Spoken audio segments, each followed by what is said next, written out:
வணக்கம். நம்ம சேனலுக்கு தொடர்ந்து ஆதரவளித்து கூட இருக்கும் நல்ல உள்ளங்களுக்கு நன்றி. தொடர்ச்சியாக ஆதரவு கொடுங்க. 28ஆம் தேதி இருக்குது கச்சேரி. பிரதமர் 23ஆம் தேதி வந்துட்டு போன பிறகு பலவிதமான அதிரடிகள் நடக்கும் அப்படின்னு நம்ம ஏற்கனவே சொல்லியிருந்தோம். அதை உறுதிப்படுத்துவது மாதிரி தகவல்லாம் வந்துட்டுருக்கு. முதல்ல யார் வீட்டுக்கு போவாங்க? ஐயா நேரு அவர்கள் மேலே ஏற்கனவே புகாரை போடுங்க அப்படின்னு இன்றைக்கி நினைவூட்டல் கடிதம் அனுப்பி போடல, கோர்ட்டும் உள்ளே வந்துருச்சு. இன்னொரு பக்கம் பொறுப்பு டிஜிபி தலைமைச் செயலாளருக்கு நோட் போட்டு அனுப்பியிருக்கார். இது மிகப்பெரிய ஒரு பரபரப்பு. ஓய்வு பெற கடைசி நாளில் இந்த அளவுக்கு பண்ணிட்டாரே, இவரை நம்பி நம்ம போட்டோமே. ஸ்டாலின் அவர்கள் என்ன நினைப்பார்? என்னங்க பொறுப்பு டிஜிபியை போட்டது தப்பாக போச்சு. சீமா அகர்வால், ரத்தோர், அதுக்கப்புறம் ராஜீவ்குமார், இந்த 3 பேரில் ஒருத்தரை போட்டுருக்கலாம் பொழுது. அப்போ போட்டிருந்தா அந்த பொறுப்பு டிஜிபி நம்ம போட்டோன்னு இன்றைக்கி பல பஞ்சாயத்து ஓடிட்டு இருக்கு. யூஜிசியில் பிரச்சனை, உச்சநீதிமன்றம் வரைக்கும் கேஸ் தேவையா இல்லாமல் பழனிசாமியிலேருந்து எல்லோரும் பேச ஆரம்பிச்சிட்டாங்க. இப்போ பொறுப்பு டிஜிபி போட்டால் நமக்கு என்னென்னமோ நல்லா பண்ணுவாருன்னு பார்த்தா சூப்பராக பண்ணிட்டு போயிட்டாருங்க. சொல்லுவாங்கள்ல, நல்லா செஞ்சுட்டு போனான். அந்த மாதிரி பொறுப்பு டிஜிபிக்கு யார் அந்த அழுத்தத்தை கொடுத்தது? திடீரென நடந்தது என்ன? ஏன்னா தான் விரலை வச்சே தான் கண்ணை குத்துவோங்கிறாங்களே, அந்த மாதிரி பொறுப்பு டிஜிபி நோட் போட்டு அனுப்பிட்டார். நாளைக்கு அவர் சொல்லிடுவார், எனக்கு அதுக்கும் சம்மந்தமே இல்லைங்க, ஏற்கனவே நான் நோட் போட்டு அனுப்பிட்டேன். அப்போ யார் மாட்டுவா? அப்போ பொறுப்பு டிஜிபி வேறு விடுமுறையில் போனார். அது வேறு அவருக்கு நல்ல விஷயமா பட்டுச்சு. அப்போ சேஃப் சைடுக்கு ஆகிட்டார். இப்போ தலைமைச் செயலாளர் என்ன முடிவு எடுக்க போகிறார்? முருகானந்தம் ஐஏஎஸ் ஒரு முடிவு எடுக்கணும். இப்போ என்னென்னா, கூடுதல் தலைமைச் செயலாளர் உதயச்சந்திரனுக்கு அவர் திருப்பிச்சிருவார். ஏன்னா முருகானந்தம் அவர்களுக்கு தான் பிரச்சனை. அப்போ இன்றைக்கி என்னென்னா, கோட்டையில் ஒரு 5-6 அதிகாரிகள் இருந்தாலும் 5-6 அதிகாரிகளுக்குள்ளுமே அவங்களுக்குள்ள ஒரு பாலிடிக்ஸ். யார் நம்ம ஸ்டாலின் அவர்களோட நெருக்கமாக இருக்கிறதுன்னு. அப்போ ஒருவர் போட்டு கொடுக்கறதுனால இவருக்கு ஒரு கஷ்டம்னா, அவங்க உள்ள பட்டாசு கொண்டாடி கூட வெடிக்காத கூட தான் அமைச்சர்கள் நிறைய பேர்கிட்ட நிம்மதி பெருமூச்சு. பரவாயில்ல, ஐஏஎஸ் மாட்டினா நமக்கு நல்லதுதான்ட்டு என்ன நடந்து கொண்டு இருக்கிறது. கண்டிப்பாக இப்போவும் சொல்கிறோம், எப்பவும் சொன்னோம், பிஜேபி எல்லா ஸ்டேட்லையும் என்ன பண்ணுதோ அது பண்ணும் நம்ம சொல்லிக்கிட்டே இருந்தோம். ஆரம்பித்தாங்களா இல்லையா? கூட்டணி வலுவே இல்லைன்னாங்க. கரெக்டாக அன்புமணி சேர்றாரு, நிறைய பேர் சேர ஆரம்பிச்சிட்டாங்க. தனியரசு போய் பார்க்குறாரு எடப்பாடி பழனிசாமி. அப்புறம் சொல்கிறாரு, நான் பார்க்கவே இல்லை அப்படிங்கிறாரு. ஆனால் பார்த்ததா செய்தி வந்துட்டுருக்கு. நடந்தாலும் நடந்திருக்கலாம். நம்ம கூட காலையில் செய்தி போட்டிருந்தோம். டிடிவி தினகரன் எடப்பாடியை துரோகின்னார். இன்றைக்கி அவரே போகிற நிலைமைக்கு வந்துட்டார். அப்போ சசிகலா தனியாக கூட்டத்தை போடுறனாங்க. அவங்கள எப்படி என்ன பண்ணணுங்கிறது பிஜேபிக்கு தெரியும். பிஜேபி மீறி இன்றைக்கி சசிகலா அவர்கள் அரசியல் பண்ணிட முடியுமா? இப்படி போயிட்டு இருக்கும்போது அடுத்த திருப்பமாக 23ஆம் தேதி நாங்கள் வேகம் எடுக்கிறோம் அப்படின்னு எல்முருகன்லேருந்து, நயினார் நாகேந்திரன்லேருந்து, பழனிசாமி எல்லாம் சொல்கிறாங்க. கூட்டணி இறுதி வடிவம் பெறும். இறுதி வடிவம் பெற்றுச்சுன்னா அடுத்த எப்படி திமுக எல்லா தேர்தல் பணிகளையும் மேற்கொள்ளும். எல்லா ஊருக்கும் பணம் அனுப்பி வச்சிரும். பிஜேபி அதை வேடிக்கை பார்த்துட்டு, சார் ராஜா ஜெயிச்சுட்டு போங்க ராஜா, 26 நீங்கள் வந்துருங்க ராஜா, அப்படி விடுவாரா? அமித்ஷா ஒரு வார்டு கவுன்சிலர் தேர்தலுக்கு மோடியும் அமித்ஷாவும் பிரச்சாரம் பண்ணுறாங்க. இதுதான் இன்றைக்கி பிஜேபி. அப்போ மொத்த பரிவாரத்தையும் இங்கே இறங்கிடுவாங்க. அதுவும் குறிப்பாக பார்த்தீங்கன்னா, தமிழ் மாதிரி எனக்கு ஒரு மொழியே இல்லைங்க. தெரியும் உங்களுக்கு. இப்போ பொங்கல் கொண்டாடினது இப்போ பார்த்தீங்கன்னா, வரக்கூடிய நாட்களில் சென்னை தான் அவரோட ஊர். தமிழ்நாடு மாதிரி ஒரு ஸ்டேட்டே இல்லை அப்படின்னு நட்டாலேருந்து யோகியிலேருந்து எல்லாம் வந்தீங்க. அப்போ அடுத்த கட்டமாக என்ன பண்ணுவாங்க? திமுகவுக்கு இருக்கக்கூடிய வலிமை என்ன? கூட்டணி பலம். அதையும் தாண்டி அடுத்த வலிமை என்ன? பசை அமைச்சர்கள். கொஞ்சம் நஞ்சம் பேச்சு இல்லை, ஏகப்பட்ட அமைச்சர்கள். எல்லாம் பிடிஆர் தவிர எல்லாத்து மேலேயும் கேஸ் இருக்குது. யாரை தூக்கி உள்ளே வைக்கணுங்கிறது பிஜேபிக்கு தெரியும்.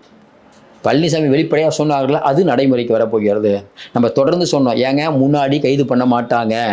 ஏன் முன்னாடி நீங்கள் கைது பண்ணி உள்ளே வச்சிங்கன்னா அதுக்கப்புறம் உச்சநீதிமன்றம், உயர்நீதிமன்றம் போய் கபில் சிபில், முகுல் ரோஹித்தி மாதிரி வழக்கறிஞரை கூட்டு போய் ஜாமீன் கீமீன் வாங்கிட்டீங்க. தேர்தல் நடத்தை விதிகள் வரத்துக்கு ஒரு 2 வாரத்துக்கு முன்னாடி உங்களை அரெஸ்ட் பண்ணால் ஒருத்தர் மட்டும் அரெஸ்ட் பண்ணிகிட்டே இருப்பாங்க. சரி, நடத்தை விதிகள் வந்ததுக்கப்புறம் அரெஸ்ட் பண்ண மாட்டாங்களான்னா அதுவும் பண்ணுவாங்க. ஐயா கெஜ்ரிவால் எப்படி பண்ணாங்க? கெஜ்ரிவால் ஐயா நான் பிரச்சாரத்துக்கு போகிறேன்னு கேட்டு ஓடி வந்தார். கெஜ்ரிவால் ஒரே பாடி. அதே மாதிரி ஜார்க்கண்ட் எலெக்ஷன் நடக்குது. அங்கே இருக்கக்கூடிய முதலமைச்சரை தூக்குறாங்க. எலெக்ஷன் வாக்குப்பதிவுக்கு 5 நாளைக்கு முன்னாடி ஒரு அமைச்சரை தூக்குறாங்க. கேட்டால் என்ன சொல்கிறாங்க? இல்லைங்க, நாங்கள் இடி தேர்தலுக்கும் ஈடிக்கும் சம்மந்தம் இல்லை, எல்லா இடத்துலையுமே ரைடு பண்ணுவோம், அவ்வளோதான். உச்சநீதிமன்றம் கேட்குது எங்கள் கெஜ்ரிவாலை பார்த்து, என்னங்க கெஜ்ரிவால் பிரச்சாரம் போயிட்டுருக்காரு, அதுக்காக அலோவ் பண்ணுங்க அப்படின்னு சொல்லி அதுக்கப்புறம் அலோவ் பண்ண வச்சாங்க. அப்போ இன்றைக்கி திமுக அமைச்சர்கள் பல பேர் கதிகலங்கி கொண்டிருக்கிறது என்னென்னா, தேர்தல் நேரத்தில் சிறையில் வைப்பாங்க. அதற்கான டேட் குறிச்சிட்டாங்களாம் 28ஆம். ஏற்கனவே ஈடியோட இயக்குனர் ராகுல் தலைமையில் ஒரு கூட்டம் நடந்துச்சு. அதில் துஷார் மேத்தாவும் இருக்கிறதா ஒரு தகவல். இங்கே இருக்கக்கூடிய ஈடி எப்படி பார்க்கும்? இப்போ நேரடியாக டிஜிட்டல் ஆவணம், இப்போ ஈடிக்கு உள்ள இப்போ ஈடியை பற்றி நம்ம புரிஞ்சுக்கிட்டோம்னா நம்ம வந்து ஈஸியாக அதை பற்றி பேசலாம். இப்போ நிறைய பேர் கூட சந்தேகம் இருக்கும், என்னங்க ஈடின்னு சொல்கிறோம், ஆனால் ஈடியோட வழக்கு எதுவுமே சரியில்லை. போகிறாங்க டாஸ்மார்க் இடத்துல போனாங்க, என்னாச்சுன்னே தெரியல. நிறைய பேர் மேலே வழக்கு போட்டாங்க, என்னங்க பண்ண முடியும்? அனிதா ராதாகிருஷ்ணன் உள்ளே போவான்னாங்க, துரைமுருகன் உள்ளே போவான்னாங்க, நேரு அவர்கள் உள்ளே போவான்னாங்க, பொன்முடி அவர்கள் உள்ளே போவாங்க, யாருமே உள்ளே போலியே கேட்குறது பாயிண்ட். ஆனால் இதில் என்ன விஷயம்னா, ஈடி இந்தியா முழுக்க உச்சநீதிமன்றத்தாலும் உயர்நீதிமன்றத்தாலும் பல பின்னடைவுகளை சந்திச்சிட்டு. ஆனால் இந்த விஷயத்தை பொறுத்த வரைக்கும், நேரு அவர்கள் விஷயத்தை பொறுத்த வரைக்கும் தொடர்ந்து ஈடி சொல்கிற வாதம் என்னென்னா, நினைவூட்டல் கடிதம்லாம் ஏன் எழுதுறாங்கன்னா ரொம்ப தெளிவாக அவங்க சொல்கிறாங்க, ஐயா கெஜ்ரிவாலுக்கு ஒருத்தர் சூட் கேஸில் பணம் கொடுத்தார், கட்சி நிதி, அது கேஸ், அதுக்கே தூக்கி உள்ளே போட்டாங்க. இதில் அப்படியே இல்லையா, ரொம்ப கிளியராகுதுயா. வேலைக்கு யார் சேர்ந்தாங்களோ அவங்க எல்லாருமே பணத்தை அக்கௌண்ட்டில் போட்டிருக்காங்க சார். டிஜிட்டல் ஆவணம் இருக்குது. டிஜிட்டல் ஆவணம் இருக்குங்கிறத நாங்கள் பொறுப்பு டிஜிபிக்கு பண்ணி எஃப்ஐஆர் போடுங்க, நாங்கள் விசாரிக்கணும்னா எஃப்ஐஆர் போட மாட்டோம். இதுதான் ஈடி வைக்க போகிற விஷயம்.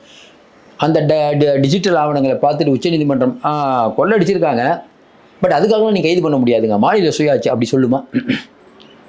அப்போ ஈடி இன்னொன்றுங்க, ஈடி வந்து இதுக்கு முன்னால் அவங்களுடைய பிஹேவியருக்கும் இப்போ ரொம்ப மாறிட்டாங்க. நீங்கள் ஆகாஷ் பாஸ்கரனையோ விக்ரம் ஜூஜுவையோ மற்றவர்களையோ டீல் பண்ணும்போது இருந்த ஈடியுடைய நடைமுறை வேறு. நல்லா யோசனை பாருங்கள், செந்தில் பாலாஜியை உள்ளே வைக்க முடிஞ்சதுன்னா கரெக்டான நடைமுறை. போனாங்க, ப்ரொசீஜர் பிரகாரம் ரெய்டு இது பண்ணாங்க, சர்ச் பண்ணாங்க, அப்புறம் தான் அவரை வந்து அரெஸ்ட் பண்ணுறாங்க. இந்த வழக்கில் அப்படி இல்லை, ரொம்ப தெளிவாக வெயிட் பண்ணுறாங்க. எஃப்ஐஆர் போடுங்க, நாங்கள் உள்ளே வரோம். அப்போ எஃப்ஐஆர் போட மறுக்கிற பொறுப்பு டிஜிபி இன்றைக்கி காலவாரி விட்டார். அவரு ஒரு நோட் போட்டு அனுப்பிட்டார். இப்போ உச்சநீதிமன்றத்தில் வந்து ஈடி போய் சொல்லும்ல, ஐயா நாங்கள் பொறுப்பு டிஜிபிக்கு ரொம்ப நாளைக்கு முன்னாடி லெட்டர் எழுதுனோம், பதில் இல்லை. இப்போ பொறுப்பு டிஜிபி நோட் போட்டு அனுப்பியிருக்கார் தலைமைச் செயலாளர். தலைமைச் செயலாளரை கூப்பிட்டு விசாரிங்க, இல்லைன்னு சொல்லுங்கள் பார்ப்போம். தலைமைச் செயலாளர் கூப்பிட்டு விசாரிச்சா ஆமாங்க நோட் போட்டு அனுப்பிச்சார் சொல்லுவாரா சொல்ல மாட்டாரா?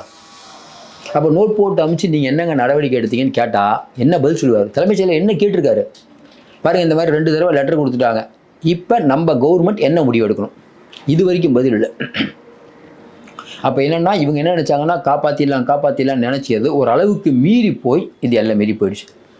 அதுதான் 28ஆம் தேதி அட்டாக் ஆரம்பிப்பாங்க. ஏற்கனவே உங்களுக்கு வந்து அட்டாக் நடக்க போகுது அப்படின்னு தெரிஞ்சாலும் ஒன்றும் பண்ண முடியாது. இது வந்து டிஜிட்டல் ஆவணங்க, டிஜிட்டல் ஆவணத்தை மாற்றலாம் முடியாது. வீட்டில் இருக்க மற்ற பொருளை விடுங்க, இந்த ஒரு ஆவணம் போதும், அழகாக தூக்கி உள்ளே வச்சுருவாங்க. உள்ளே வச்சதுக்கப்புறம் நீங்கள் என்ன பண்ணுவீங்க? மேல்முறையீடு பண்ணிக்கிட்டே இருங்க. இவருக்கு பண்ணிகிட்டு இருங்க, அடுத்து இன்னொரு அமைச்சரை பார்ப்பாங்க, அதுக்கப்புறம் இன்னொரு அமைச்சர், 4-5 அமைச்சரை வச்சுட்டா இன்றைக்கி தமிழ்நாட்டில் ஐயோ திமுக அமைச்சரால் உள்ளே வச்சிட்டிங்களா, இப்படி ஒரு தூய்மையான ஆட்சி நடத்தக்கூடிய முதல்வருங்க. குடும்பத்தில் இருக்கவங்களாம் எனக்கு தேவையில்லை, மக்களுக்காக உழைக்கக்கூடிய ஒரே முதல்வர் ஸ்டாலின் தானுங்க. என்னங்க பேசிகிட்டு இருக்கீங்க? படம்னா முதல்ல போய் பார்த்து படம் ரிவ்யூ போடுவார் அவங்க பையன். இந்த மாதிரி யாராவது துணை முதல்வர் இருப்பாங்களா? வெல்லும் பெண்கள் பார்த்தீங்கல்ல, எவ்வளோ பெண்கள் முதல்வரை பாராட்டி பேசுகிறாங்க.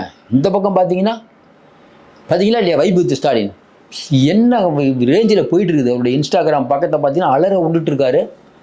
மக்களுக்காக உழைக்கிற சிஎம்ங்க. இவர் மேலே போய் காந்தியடிகள் மாதிரி காமராஜர் ஐயா மாதிரி வாழ்ந்துட்டு இருக்காங்க அப்படின்னு மக்கள் பொங்கி எழுந்து ஐயோ இந்த குடும்பம் தாங்க ஆட்சி பண்ணணும், இன்னொரு 1000 வருஷம் ஆனாலும் இவங்க தாங்க ஆட்சி பண்ணணும், இன்ப நிதி வரைக்கும் பண்ணணுங்க, அதுக்கப்புறம் நம்ம பின்னாடி பார்த்துக்குவோங்க அப்படி யாராவது சொல்கிறாங்களா? சொன்னால் நீங்களே சிரிப்பீங்க. தமிழ்நாட்டில் என்ன நடந்துட்டுருக்குன்னு எங்கே பார்த்தாலும் போராட்டம் நடக்குது. அதை கட்டுப்படுத்துறதுக்கே பெரிய வேலையாகுது. ஆசிரியர்களுக்கு சம்பளம் கொடுக்க முடியலன்னு ஒரு அரசாங்கம் சொல்லுது. நல்லா சொல்லி பாருங்கள். அதிகபட்சம் 200-300 கோடி ஆகும். அதிகபட்சம் 300 கோடின்னு வச்சுக்கோங்க. இந்த பக்கம் பார்த்தா இன்னும் நிறையா உரிமை தொகை இன்னும் நிறையா பெண்களுக்கு கொடுக்குறேங்கிறீங்க. அதுக்கு பணம் இருக்குது, இதுக்கு பணம் இல்லை. வேலை செஞ்சவங்களுக்கு பணம் கொடுக்க முடியல, இன்னொருத்தருக்கு நீங்கள் பணம் கொடுக்குறீங்க. எப்படி? அப்போ இதெல்லாம் மக்கள் எவ்வளவு கோபமாக இருக்காங்க தெரியுமா இன்றைக்கி? அப்போ இந்த கோபம் திரும்பாமையாக இருக்கும். ஒன்று வேணாம், இவங்க மேலே ஈடி ரைடு விடும்போது மக்களுக்கு அவ்வளோ சந்தோஷம். நல்லா நான் பேசுகிறது சரியா இல்லை நீங்களே சொல்லுங்கள் சார், நான் வந்து எனக்கு புரியல, நீங்களே சொல்லுங்கள். நீங்கள் வந்து இப்போ வந்து திமுக அமைச்சர்கள் மேலே ரைடு விடுறாங்கன்னா ஐயோ அமைச்சர்லாம் தப்பே பண்ணலைங்க, பாவங்க அவர் கஷ்டத்தில் இருக்காருங்க அப்படின்னு நினைப்பீங்களா? ஏப்பா கோடி கோடியாக கொள்ள அடிச்சுட்டு என்ன திமிரான பேச்சு, ஓசு பஸ்ஸுன்னீங்க. அப்புறம் அந்த இழிவுபடுத்தி பொன்முடி அவர்கள் பேசுனது, இன்னொரு அமைச்சர் ஆண்ட பரம்பரைங்கிறாரு, மேடையிலேயே எம்பியும் எம்எல்ஏவும் ராஸ்கல்னு திட்டிக்கிறாங்க. இதெல்லாம் நடந்ததா இல்லையா கடந்த காலங்களில்? ஜல்லிக்கட்டுக்கு போகிறாரு, உதயநிதி அவங்க இன்ப நிதி போகிறாரு, எல்லாம் இருந்துச்சு உட்கார வைக்கிறாங்க. இதெல்லாம் நடந்ததா இல்லையா? இதான் திராவிட மாடலா அப்படின்னு மக்கள் கேட்குறாங்களா இல்லையா? எதை கேட்டாலும் பேர் திராவிட மாடல். பொருளாதாரத்தில் நம்பர் 1, அதில் நம்பர் 1, இதில் நம்பர் 1. ஆனால் கொடுக்கறதுக்கு காசு இல்லைங்கிறீங்க. எங்கப்பா காசு போச்சு? நீங்கள் தானேப்பா அப்போ சொன்னீங்க பொருளாதாரத்தில் நம்பர் 1ன்னு கேட்டால் அது போன வாரம். எப்படி 2023 99% வாக்குறுதிகள் நிறைவேற்றி விட்டோம். 2024 80% வாக்குறுதிகள். 2025 90% வாக்குறுதி விட்டோம். என்னப்பா முதல்ல 90 நீங்கள் 89 என்னப்பா கணக்குன்னா அதுதான் திராவிட மாடல். என்னங்க கணக்கு தப்பாக சொல்கிறீங்க? திராவிட மாடலுங்க உங்களுக்கு தெரியாது. இளம் பெரியாரான உதயநிதி ஸ்டாலினை கேளுங்க, இதுக்கெல்லாம் விளக்கம் சொல்லுவார். உங்களுக்கு இப்போ நாங்கள் சொல்கிறது புரியாது. வீட்டில் போய் யோசனை பண்ணி பாருங்கன்னு நமக்கு புதுசாக ஒரு கதை சொல்கிறாங்க. இதுக்கும் நிறையா பொருளாதார மேதைகள்னு சில பேர் வந்து கடன் வாங்கினா என்னங்க அது உங்கள் பிரச்சனையா நம்மளை பார்த்து கேட்குறாரு. என்னன்னே புரிய மாட்டேது. அப்போ ஏற்கனவே நிதியை கவனித்து கொண்டிருந்த பிடிஆரை வீட்டில் ஓரமாக உட்கார வச்சுட்டாங்க. அவர் சொல்லிட்டார் சட்டசபையில், எனக்கு அதிகாரமே இல்லைங்கப்பா. சொன்னாரா இல்லையா? ஒரு பக்கம் கிட்னி திருட்டு நடக்குது, பெண்களுக்கு எதிரான குற்றங்கள் நடக்குது. காலையில் தூக்கி விட்டு சொல்லுவோம் சார், தமிழ்நாடு தலை நிமிருது அப்படிங்கிறார் சிஎம். வீடியோவில் போடுறாரு பாருங்க. ஐயோ, இன்ஸ்டாகிராம்லையும் யூடியூப்லையும் ஃபேஸ்புக்லையும் நம்ம ஒன்றும் புரியல. அப்போ முதலமைச்சரை தாண்டி இவர் யூடியூப்பு இதில் வீடியோ போடுறது தான் டைம் இருக்குது இவருக்கு. இதை வச்சு மக்கள் ஜெயிச்சலான்னு வேறு நினைக்கிறாரு.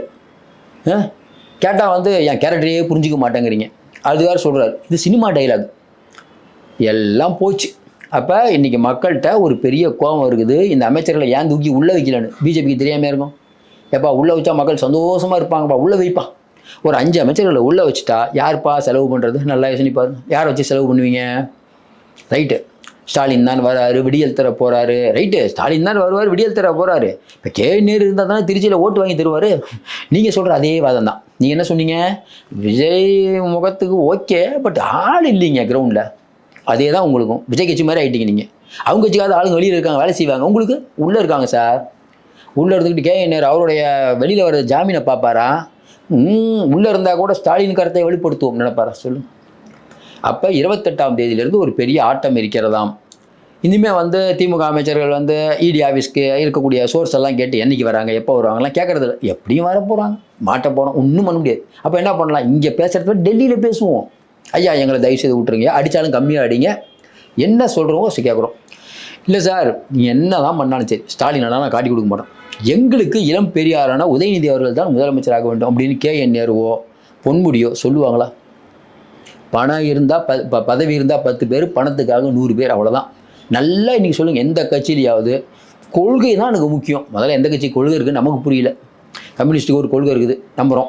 வலதுசாரிக்கும் ஒரு கொள்கை இருக்குது, ரைட்டு. பல கட்சிகளுக்கு கொள்கையே இல்லாத நிறையா இருக்குது. கொள்கை இருக்கும், ஆனால் அந்த கொள்கையை நிறைவேற்ற மாட்டாங்க. தந்தை பெரியாருடைய கொள்கைம்பாங்க, ஆனால் முருகன் மாநாடு நடத்துவாங்க. என்னங்க முருகன் மாநாடு நடத்தினா எல்லாருக்கும் நாங்கள் பொதுவானவர்கள், ஏதாவது ஒன்று சொல்லுங்கள். நீங்கள் பெரியார் கொள்கையா இல்லை எல்லாருக்கும் பொதுவானவர்களா? ஏதாவது ஒன்று சொல்லணும். ரெண்டையும் பார்த்து கன்ஃபியூஸ் பண்ணிடக்கூடாது. ஒன்றே குலம் ஒருவனே தேவர்னு அண்ணா சொன்னார்கள், அந்த கொள்கையா இல்லை தந்தை பெரியாருடைய கொள்கையா?